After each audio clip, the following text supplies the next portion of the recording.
Welcome back. What we're now going to do is go to the Pages tab. And basically what you're going to do is you're going to customize the pages for this school in the way that you want them to appear. Now what you can do is you can first preview the page as it's going to look.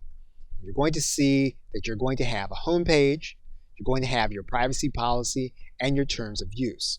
What you can also do is to customize each one of these pages for the individual school. So for example, what you can do here is you can click on this edit button and you can then customize this page according to the existing banner. You can upload a new image and you'll be able to see that image as your banner.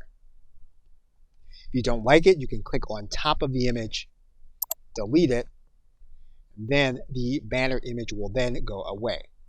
But you have several design elements that you can customize for this, your home page, in terms of color as well as background images. You can also write in and customize your school name. If you click on top of that image, what you're going to be able to do is to write in your school name. You can customize your subheading. You can customize your button, or you can take away the button altogether.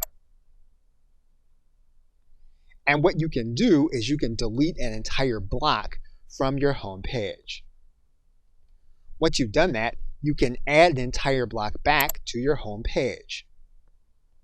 And you can do it according to the elements that are given to you here inside of Teachable. Once you've completed your customization, you can then go back to the page elements and you can customize each page. You can preview first your privacy policy and then customize it. You can then go back.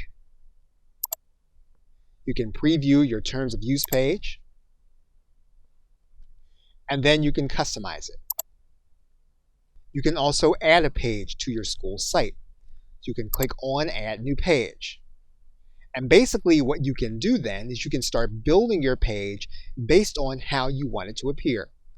And you're going to use the block formula that you saw on the home page according to those things that you want to be on your page. You have the ability to delete pages, publish them, or even unpublish them. And once you've unpublished them and you have done your edits, you can publish them back. Okay, so with that, thanks, and I will see you in another video.